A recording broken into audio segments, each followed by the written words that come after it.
Hi, I'm Michael Wan, your host for Michael Wan's Op-Ed Live, and this is RNC California National Committeeman and former California Republican Party Chairman Shawn Steele. Our show, Op-Ed Live, is not about left or right, it's about what's right or wrong. So born and raised in California, Mr. Shawn Steele attended Los Angeles area public schools and earned his BA at CSUN. Correct. And a master's in history from the University of Southern California. Mr. Steele also later earned his Juris Doctorate and is now a California trial attorney running his own firm. He is a specialist in healthcare, law, and alternative healthcare doctors. He is published in numerous professional journals, newspapers, and books, including the National Review, San Francisco Chronicle, San Diego Union, Los Angeles Daily Journal, California Policy Review, the LA Times, and Washington Times, to just name a few. And Mr. Steele's wife, Michelle Park Steele, was first elected in 2006 as a member of the Board of Equalization. Presently, she serves as a member of the Orange County Board of Supervisors. Michelle is America's highest elected Republican Korean American, right? Right. So how are you doing, sir? I'm lucky. Celebrating my 37th anniversary with Michelle. Wow. She's running for Congress, which is will change anybody's life. But equally important, we just got our first grandson. Yeah, that's great. Congratulations. Thank you. Congratulations. So the City Council District 12 election will be held on August 13th, and it's only about a week out now. What's your prediction, and what do you think about this race? I think the winner is going to win by less than 500 votes. Wow. It's going to be that close between a very hardcore left-wing college professor at Cal State and John Lee, who's moderate, reasonable, and would be a real asset. But it's going to be a very close race. The left wing, I call her left wing. She's very, not just a Democrat, but she's far left. She's one of those radical Democrats that just hate climate change, that hate everything and very militant. She's not like the old JFK Democrat, not even like Jerry Brown Democrat. She's really far out. John is quite reasonable, moderate, independent. Both sides are going to be trying to get their core supporters to show up. Only 15% of the people are going to vote.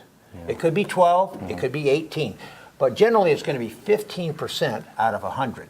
That is so low. So that means one person's vote is worth 5 times everybody else in most elections. You lived in that district, right? CD12. Well, I went to the school in the district at Cal State Northridge. I lived in the valley in the Sherman Oaks side, so I know it. It's actually used to be a kind of a Republican stronghold. It still is conservative. So you've got the Cal State people that are trying to, make an effort to increase total control over Los Angeles. Luckily, the fire department, the Los Angeles Police Department, they both support John. That's a big deal. That's a great accomplishment. So it's the last Republican seat in the Los Angeles City Council. Is this the last stand for the Republican in LA? There's never a last stand. In politics, we have movements and pendulums. Democrats are very strong. They've done 2 things. They pushed out a lot of Republicans, especially younger families, out of California. And they have very strong government unions that are much more powerful than most private insurance, most private real estate, most private companies. So when you have a combination of big money and you're pushing out the Republican base, it's a good trend for them. But California is too good of a state, too nice of a place to live to last forever under one party. Yeah, but if you look at city of LA, it seems like it's getting further and further left. You see all these radical lefts, far lefts, and it seems like that's the norm. And even candidate John Lee, he told me that he's worried that him being a Republican would somehow weaken his position to win the seat. I think it's going to be more of about who he is and what he represents. Here's what we do know about Los Angeles. We have a mayor that's so totally out of control that Los Angeles itself, particularly in downtown, is quickly becoming a third world type of city. Yeah. It's like Calcutta. All the homeless. With the homeless now, rat infestation just a few blocks away from a lot of people. Even in front of our paper, I bet you saw them. Yeah. and then you got the so-called homeless. They're not homeless. They're vagrants.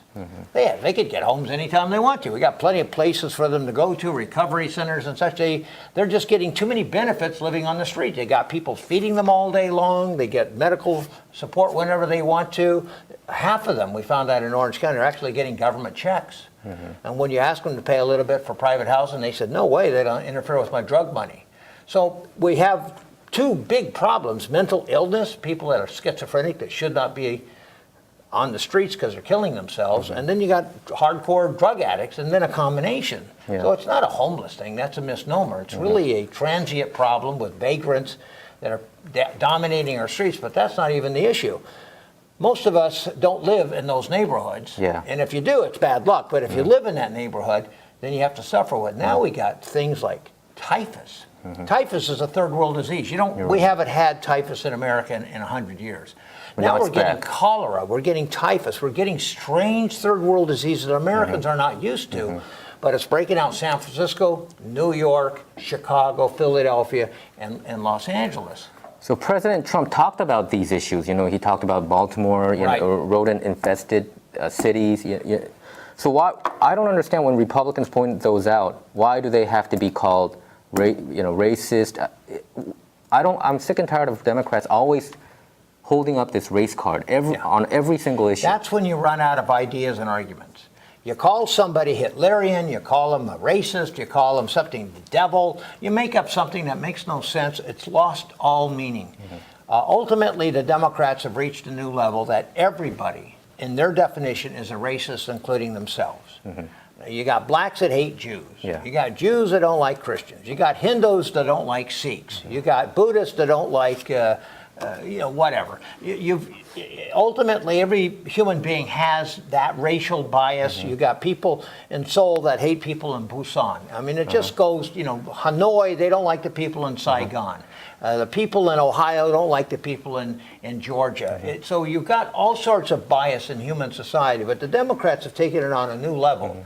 And anybody that disagrees with them, the common refrain is that you're a racist. Now it means nothing to most Americans. It's lost its value. I'm sick and tired, and even the mainstream media always holding up these race card. I think it's disingenuous. It moves away from the main issues. Right.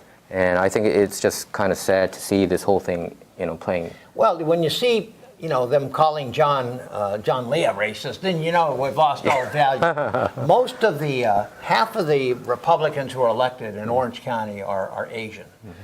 Stephen Choi is an assemblyman, Tyler Diep is Vietnamese, Philip Chin is Chinese, Ling Ling Cheng is Chinese, Andrew Do is Vietnamese, my wife, Michelle Steele, is Korean, and that the Democrats are putting white males against them in Orange County. That's kind of weird, isn't it? 100% of the time? It's just weird, you're right. So in John Lee's case, I have a little bit of a concern because last year in midterm election, you saw what happened to Orange County. We lost, the Republicans lost all of them. Right. All seats in Orange County. It was like a bloodbath. It was a blue wave, actually, what happened. And let me correct you. It wasn't a blue wave. It was a green wave. Was it a green wave? Yeah. They spent $200. Think about this, and you can help me in the translation.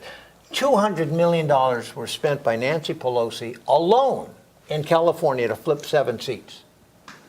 That's $35, $40 million a seat. Who spends that kind of money? Crazy. It's never happened in American history. Now, what would you do with $200 million in Korea? Could that buy the presidency? I don't know. I know it could buy the presidency in Italy, most of Eastern Europe, Germany, France. I mean, the money is so huge. It's just not money. It's like swearing. It's phenomenal. Michael Bloomberg, 10 days before the election, the wealthy billionaire, said he's spending $10 million against 2 congressmen. 4.5 against Dana Rohrabacher, $4 million against Stephen Knight. And it made a difference because he bought nothing but TV. So the big money can make a difference. That money will not be around next Tuesday. That money will not be around in California for congressional elections because it's all going against Trump in Ohio, Florida, and North Carolina.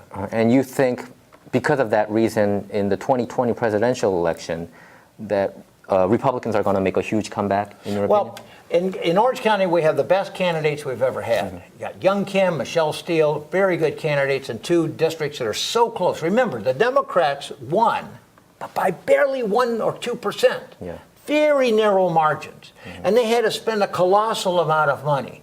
And historically, it's always bad for the party in power after 2 years of the first presidency. We think we come back because we got better candidates. Okay, that's great. So let's talk a little bit about national politics. Do you think President Trump has a good chance to win the re-election next year? The odds are good. He's running against, this is politically incorrect, against a field of midgets. Yeah. And so the winner for the Democrats has to be the tallest midget. And right now they're doing such a good job attacking each other. And by the way, they're all racist. Yeah. Who knew? Joe Biden's racist. Yeah. And Kamala Harris is racist. And everybody's racist among the 20 Democrats. So as a Republican, I really enjoy the show because we had... You watched the first 2 debates? Well, I was a moderator at one of the Republican watching debates at the Republican National Committee in Charlotte a couple of days ago. Okay. And last week on Wednesday, and it was just fun watching Democrats tear each other apart. It was fun. And you'd say, "You're right." "Oh no, you're right too." I agreed with all of them when they attacked somebody else. Yeah, I thought it was very enjoyable. You know, Kamala Harris. Who would have known that she fell apart? Yeah, she fell apart. Gabbard just attacked her. Now, Gabbard, who was a Hindu. Tulsi Gabbard. Yeah, she's a Hindu. She's a Hindu who was going after Kamala Harris, who's God knows what her ideology is. She just trouble with Kamala Harris. She's not intrinsically smart. She doesn't understand the depth of the issues. Yeah. So she's just kind of a showboat, kind of a flash, kind of attractive, and yet there's nothing there. Even the LA Times said that Kamala Harris knows how to attack, but she doesn't know how to be attacked. So I think that really showed how she is. I mean, it's so hard to even predict that Joe Biden would make it to the top. Probably he has the edge right now. And I think he would get just hammered by Trump. I don't think I don't think Biden can hold his own. Michael Moore, who's a filmmaker, says none of the Democrats are going to win. He wants Michelle Obama. Michelle Obama has no chance either. Well, she says she's not interested at all, and that's a smart thing for her to say. But many of the Democrats are really afraid that their team doesn't measure up. Now, when Republicans were running, we had 17 candidates. We had governors and senators and bilingual. 2 of them were Hispanic. I mean, it was a very attractive The Republican of 2016 field was considered the best field ever. Yes. And still, Trump made it to the top. And I told you already, the day he announced, I told people around me, I think he's going to become the next United States president. I was one of those who would have disagreed with you. I've learned a lot. And a lot of people don't like his tone, but they love the results. But actually, people liked his tone, too, because that's true, I followed his rallies very closely when he announced. And when I saw these comments on YouTube or other Twitter accounts, many people said this is our last chance. And when they were saying that, I think they were talking about the swing states. And the tone in general, we were going too left-wing, too PC, that people got really tired of it, and Trump was the one. And scared. What Obama's a very good salesman. But he's a good orator. The people in his administration were so far left, like, boys in the girls' bathrooms. Nobody thought that was even an issue. It is crazy. I think President Obama is the most corrupt president. I think he will go down that road. You know what I'm talking about the FISA issue. The mainstream media don't want to talk about it, but the FISA, the wiretapping, the Trump, it all turned out to be true. First president in American history to spy on a political rival. This is crazy. Even Richard Nixon wanted to do that, but the IRS turned him down. The intelligence departments turned him down. What Nixon wanted, he couldn't get, but Obama had the CIA in the palm of his hands. And what's going on? Very dangerous. Exactly. And what's going on in the mainstream media is crazy. The FBI agents, the text messages between Peter Strzok and Lisa Page. They're talking about having an insurance policy to stop Trump becoming United States president. Why isn't this on the front page of the New York Times and Washington Post and CNN all year long? It's supposed to be. It will not be on those 3, but there are 2 big investigations due. The Inspector General of the FBI that's going to come out any day. Exactly. And we have this new investigation in Connecticut by a real U.S. attorney, and he's had 2 juries with subpoena power. I think we're going to get a lot more information is going to come out in the next year, which, by the way, for me... Do you think it's going to come out next year? Oh, yeah. Not this year? Maybe this year. But, well, first of all, the Inspector General is supposed to be this summer. Yeah. So we're in the middle of summer.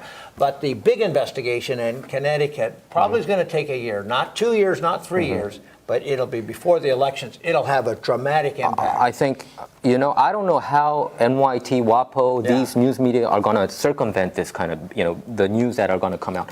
Their job is so biased. They're just left-wing propaganda papers. But a long time ago, a poll was done by the Los Angeles Times asking reporters what their political views were. Over 90% were Democrats to the left. Yeah, 90%. When you have a marketplace, then you have to ask yourself, why does a young person become a journalist? Well, in the left-wing schools, this is their way of extending their propaganda. The idea of journalism telling a story and not being emotionally involved in it are long gone in American journalism. That's why New York Times is declining. They're declining. Nobody watches CNN.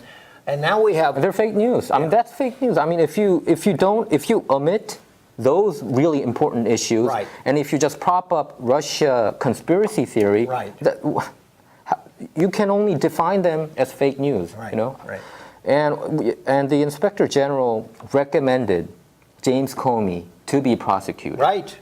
But Attorney General William Barr declined to prosecute him. Well, what do you think about that? A lot of people were disappointed that Barr did that. And the best way you could look at it is that what James Comey did was to leak information in violation of federal law repeatedly, lie about it, then admit it. He is really the worst FBI director in American history. He has done so much damage for the FBI. It'll be 20 years to repair it, a full generation to repair it. I agree. But Barr is showing restraint.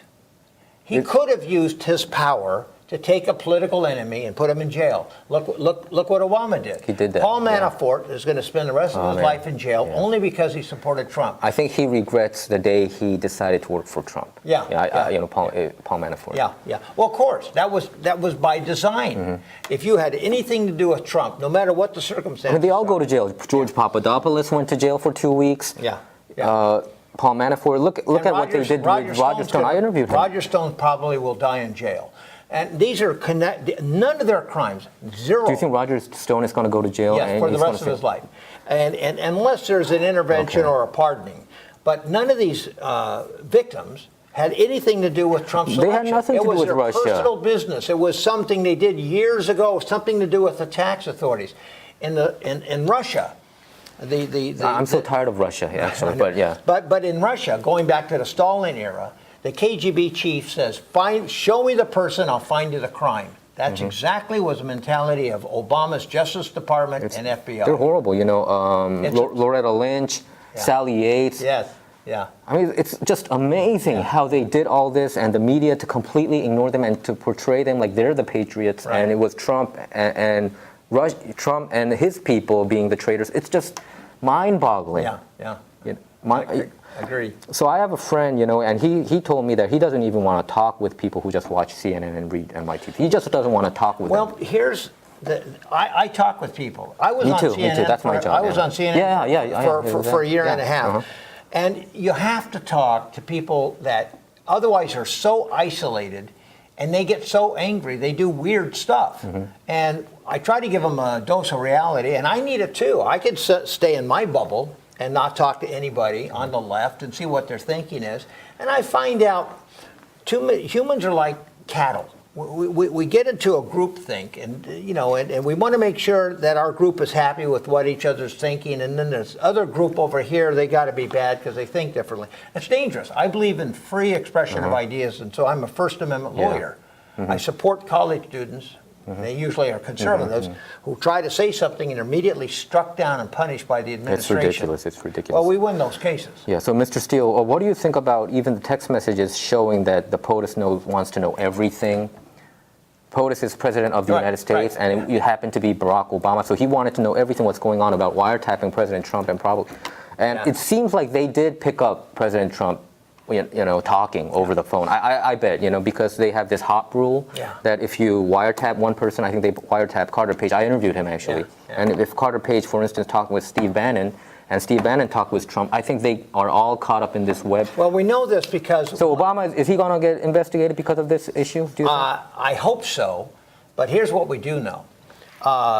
When Trump was in transition, and he was elected, but he wasn't yet president, an admiral came to him in an emergency meeting and said, Trump, I need to see you. They went outside the offices into an area where there are no recordings. It was soundproof, and there's no chance of being recorded. It wasn't on telephone. He warned Trump, you're being recorded by the FBI. And so an admiral who was involved in one of the spy agencies felt that Trump needed to know. So when Trump later on said, hey, I think they're spying on me, the media laughed at him. New York Times, Washington Post, I remember that week. said he's paranoid. Yeah. Those reporters ought to be brought out. Their names ought to be put there, and they ought to be shamed and embarrassed because they were wrong. I agree. Trump was spied on. It was Mike Rogers who told Mr. Trump, right? And that's why he decided to do all his interviews, to fill up his cabinet in Bedminster, New Jersey, in his golf club. There's no wonder. It's just crazy. This is the most corrupt thing that I've never seen anything like this. I've never seen anything like this. It was what they call a silent coup d'etat. There was an attempt to remove a legitimate, but failed one. An attempt to remove a legitimate president. You don't do that in America. And it's so mind-boggling. Even the text, I read every single text messages that were revealed to the public, and they said, they're having a meeting with a what is it? Secret society? Yeah. I don't know what they're talking about. What are they talking about when they're talking about secret society? And why is this so many not on people the New York Times? We also learned a lot about Mueller. Mueller, we thought was in charge. We thought he knew what was going on. We couldn't understand. He hired 19 lawyers. All of them were far leftist or left. And one of them is Korean-American Jeannie Lee. Who actually worked for Bill Clinton's foundation. She was a lawyer for Clinton Foundation. I know, and she conflict of interest to the max. And we know that lawyers know when it appears to have a conflict of interest, you get yourself out. So Mueller wound up hiring the most radical staff, really bad. One disgraced lawyer, I think his name was Weinstein, not sure. You mean Andrew Weinstein? Yeah, something like that. Andrew Weissman, right? Weissman, yeah. Weissman was... he's a weasel. He was the guy who engineered this whole thing. He's the one that hired the people. He's the one that was rebuked by 9-0 by the U.S. Supreme Court for being dishonest to the court. He had exculpatory evidence, right? Yeah. And he put a senator out of business. The man, Weinstein, was very, very bad. Well, here's what we've learned. Mueller wasn't in charge. He was an empty shell. He was a face. He was a guy that looked like he belonged from Hollywood. He was like a screencast. But when it comes to it, he didn't even know his own report. It was sad and embarrassing. And the Democrats thought they were going to get mileage. It hurt them immeasurably. So Mueller should never have been used. He wasn't ready for it. He was exploited. I feel sorry for him, but he lost all credibility when he testified. I think they lost all credibility when they chose Andrew Weissman. I think he was even at that Hillary Clinton presidential election party night. It was so nice that he was there to see Hillary lose, for sure. I bet. And Robert Mueller, I've never seen anything like that, sir. Sad. It was sad. And the Democrats still think, well, we got enough evidence here. They watched a guy that's barely alive, couldn't give credible testimony, didn't help them, recanted his own testimony in the morning, and the Democrats said, yeah, well, we got what we need. Trump's guilty. It's a bad kabuki. It was very sad. It was a sad show. It was just really pathetic and sad. Just by picture alone, he looks like a smart dude. Yes, Robert Mueller looks like smart. He looks straight and sharp. Yeah. But when he opens his mouth, where is this? I can't even believe this guy is the special counsel. You know what I can't believe? I can't even believe that he was the FBI director for 12 years. Yeah. He got a 2-year extension. I don't understand it. How can you I'm imagining he was probably sharp at one time, but he lost a lot of it. He shouldn't have been brought in for this job. He was not there. He didn't understand. He really didn't have cognizance. He didn't have an understanding what the implications of what he was doing. He wasn't in charge. He didn't even know how much I knew. He didn't even know about Fusion GPS. How could he not even know that? How could he not even know that? I don't understand this. Well, we're getting into inside politics, but the bottom line is Mueller turns out to have been a very imperfect person for the Democrats, thinking they were going to get so much mileage out of it. Ultimately, he did the right thing. Ultimately, said there's nothing here. Yeah. But the Democrats are trying to squeeze that lemon and try to find more juice in it, and there's nothing there. But he did do those 10, situations where he just, the obstruction of justice thing. It's just insane. And the beauty is he did it, but he didn't know about it. Somebody else wrote that report. It wasn't him. He didn't even approve the report. He didn't even know what was in it. And how could you even say that he's not even exonerated? That means that there is no such thing as presumption of innocence. Yeah. It's just Well, this sad. is the partisan environment. It's a very toxic environment. Many Americans really believe that the Democrats will bring about socialism in America, and we don't have to worry about that. They admit it. Yeah. Most of the radical Democrats are taking over the Democrat Party. Joe Biden is kind of the last holdout, and he's trying to kowtow to the radical Democrats, and he's going to have a tough time. When he's on the stage, if he's the one against Trump, Trump's going to just bury him. Yeah. Because Biden is pretty good talking out of both sides of his mouth, but when he's that closely associated with these extreme radicals, it'll hurt him. And what I see, I was a supporter of Obama. I consider myself an independent. I supported Democrats in the past. Right. I supported Trump in this time around. But what I don't understand is the Democrats seem to accuse Republicans of what they're doing. Right. About the Russia collusion. Right. It was Hillary people and DNC who hired Perkins Coie, and Perkins Coie hired Fusion GPS. Fusion GPS hired Christopher Steele. Right. Christopher Steele got the Steele dossier from. We need to put a chart on the wall. Yeah. You are exactly right.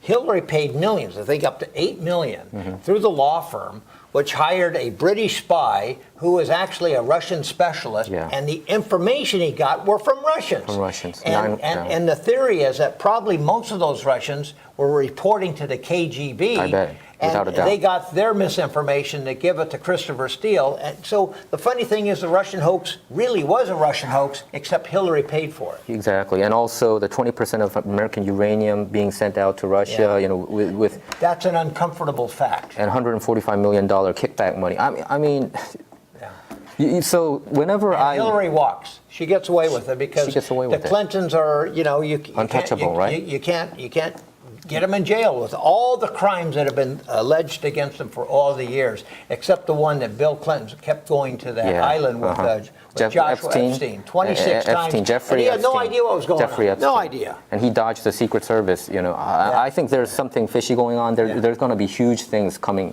as. I don't know. It seems like the Clintons have a nice cloak of security. A lot of people are protecting them. And sadly, they're still in the FBI. They're still in the Justice Department. Now, give Trump a little more time, and each of those departments are going to be cleaned out, washed out. People are going to retire. But right now, when you talk about the deep swamp, people in D.C. are dedicated, hardcore radicals that hate Trump and that have big positions in government. Yeah, it's sad.